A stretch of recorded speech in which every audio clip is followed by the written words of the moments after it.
जय हिंद दोस्तों, आज की इस वीडियो में आप लोगों को जीविका के फॉर्म के बारे में बताने वाला हूं मैं, जो बिहार में वैकेंसी जारी की गई है जीविका के लिए। यहाँ पे पहले आप लोगों को मैं क्लियर कर दे रहा हूं कि जीविका नाम सुन के आपको बिल्कुल भी नहीं सोचना है कि ये कहीं प्राइवेट जॉब तो नहीं है, क्योंकि ऐसा नहीं है। ये प्राइवेट नहीं है, ये जो है सरकारी नौकरी है, राज्य सरकार के अंडर में आती है और यहाँ पे आप लोग 59 साल तक नौकरी कर पाओगे, अच्छी खासी सैलरी के साथ में। अब मैं आप लोगों को बताऊँ कि पोस्ट कितनी जारी की गई हैं, तो देखिए लगभग-लगभग यहाँ पे 3500 पोस्ट पे वैकेंसी जारी की गई है, महिला और पुरुष दोनों के लिए। कम से कम 10वीं क्लास आपके पास होना चाहिए और अधिक से अधिक ग्रेजुएशन पास हैं, तो भी यहाँ पे अप्लाई कर पाएँगे। सैलरी भी अच्छी खासी है, कम से कम सैलरी 20,000 तक है और मैक्सिमम सैलरी 36,000 तक दी गई है, ठीक है? तो सैलरी भी बहुत ही अच्छी खासी है। मैं यहाँ पे सब कुछ आप लोगों को समझाऊँगा, फिर दिखाऊँगा किस तरह से आप इसको फॉर्म को फिल कर पाओगे, ठीक है? सब कुछ बताने के बाद में। तो आप लोग को अच्छे से सब कुछ समझते हुए चलना है, उसके बाद आप लोगों को अपना फॉर्म भी फिल कर लेना है। तो शुरू करते हैं वीडियो को, बताते हैं आप लोगों को कैसे अप्लाई करेंगे।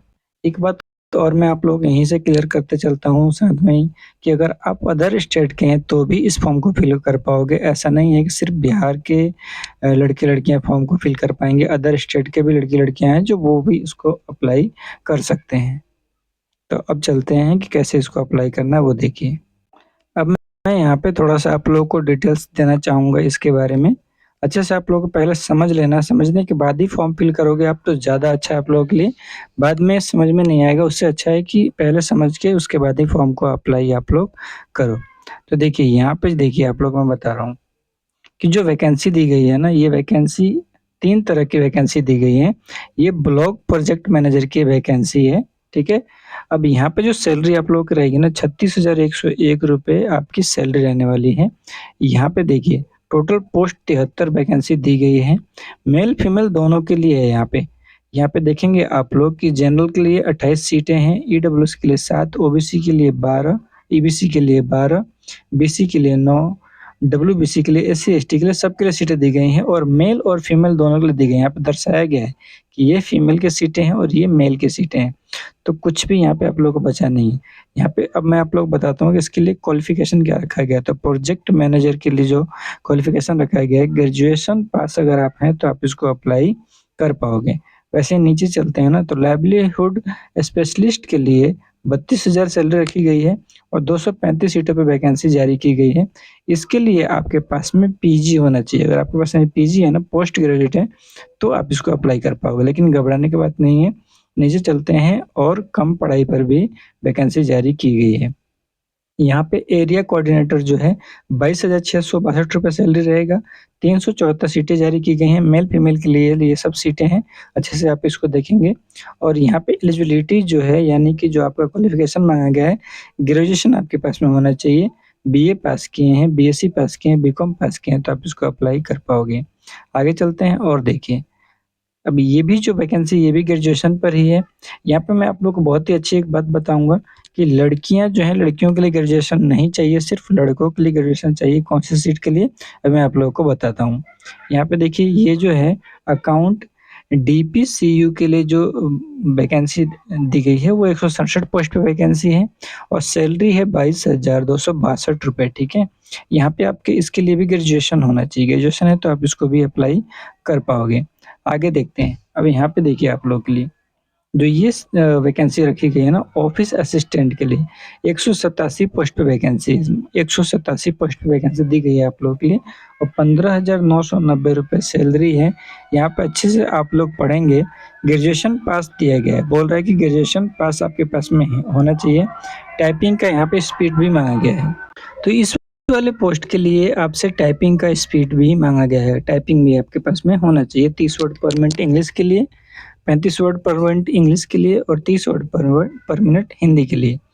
तो वो तो टाइपिंग स्पीड है, अगर आप इसमें भरना चाहेंगे तो इसमें भी भर सकते हैं। लेकिन अब यहाँ पे देखिए फ़ायदे के लिए चीज़ क्या दिया गया है कि यहाँ पे सीटें भी जारी ज़्यादा की गई हैं, 1177 सीटें जारी की गई हैं, 15,990 रुपए सैलरी है, कम्युनिटी कोऑर्डिनेटर की ये वैकेंसी है। यहाँ पे देखिए क्या दिया गया है कि लड़के अगर इस फॉर्म को अप्लाई करते हैं तो उनके पास में ग्रेजुएशन होना चाहिए, लेकिन लड़कियाँ अप्लाई करती हैं तो उसके पास में इंटरमीडिएट होना चाहिए यानी कि इंटर किए हैं तो अब इस फॉर्म को अप्लाई कर पाएँगी। लड़कों लोग के लिए ग्रेजुएशन और लड़कियों के लिए इंटर पास किए हैं तो इसको अप्लाई कर पाएँगे। सीटें भी देख लीजिए, अच्छी खासी सीटें जारी की गई हैं, 1177 सीटों पे वैकेंसी दी गई है। तो आप चाहें तो इसमें अप्लाई कर सकते हैं, बहुत ही अच्छी सीटें यहाँ पे आप लोगों के लिए दी गई हैं। अब आगे बात करते हैं तो एक और है ब्लॉक आईटी एग्जीक्यूटिव की है। यहाँ पे आपका क्वालिफ़िकेशन बीटेक होना चाहिए, अगर इतना पढ़ाई आपने किया तो आप इसको अप्लाई कर पाओगे, नहीं पाए तो कोई बात नहीं, इसको छोड़िए आप, ठीक है? जिसने पढ़ाई किया है वो आप यहाँ इसको अप्लाई कर पाओगे, ठीक है? तो मैंने यहाँ तक दिखा दिया आप लोगों को। अब मैं आप लोगों को बताऊँगा कि किस तरह से इस फॉर्म को अप्लाई आप लोगों के पास आप लोगों को करना है। कम से कम आपके पास में इंटर होना चाहिए और अधिक से अधिक आपके पास में ग्रेजुएशन है तो ग्रेजुएशन अप्लाई कीजिए। ग्रेजुएशन नहीं है तो कोई बात नहीं, इंटर पे भी अच्छी खासी सैलरी वाली वैकेंसी इसमें दी गई है। अब चलिए चलते हैं किस तरह से इसको अप्लाई करना है, वो हम देखते हैं। तो चलिए, यहाँ पे मैं आप लोगों को एक और चीज़ क्लियर करते चलूँगा कि किस-किस सब्जेक्ट से आप लोगों का एग्ज़ाम होना है, वो सब आप लोग यहाँ पे देखते चलेंगे। ये सब सब्जेक्ट से आप लोगों का एग्ज़ाम होना है, ठीक है? तो ये कोई ऐसा सब्जेक्ट नहीं है कि आप इसको क्लियर नहीं कर पाओगे। सभी से क्वेश्चन 2-3, 2-3 करके ऐसे क्वेश्चन आप लोगों के रहने हैं। बहुत ही वास्ट सब्जेक्ट नहीं है, सिर्फ़ एक एग्ज़ाम होगा और क्लियर कीजिए, आपकी नौकरी है आपके हाथ में। यहाँ पे 70 नंबर का क्वेश्चन होगा आपके पास में, 70 नंबर का ये दिखाया गया है। 70 नंबर का क्वेश्चन होगा, 80 मिनट का आप लोगों को टाइम दिया जाएगा। तो ठीक-ठाक यहाँ पे टाइम मिलेगा आप लोगों को। सीबीटी टेस्ट होगा, कंप्यूटर पे जो टेस्ट होता है वो टेस्ट होगा आप लोगों का। वहाँ से आप इसको आराम से क्वालीफ़ाई कीजिए और क्वालीफ़ाई करके नौकरी लीजिए। आसान है बिल्कुल, ठीक है? अब यहाँ पे देखिए, सबसे अच्छा चीज़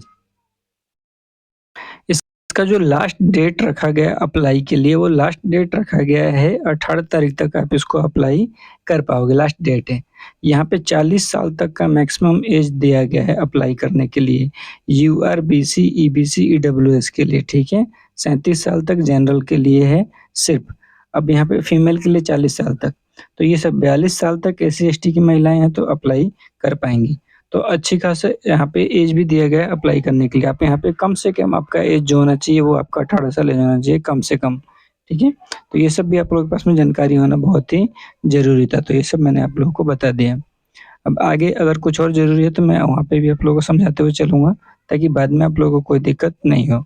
तो यहाँ तक तो यही सब था, बाकी आप लोगों को मैं बताऊँ कैसे अप्लाई करना है।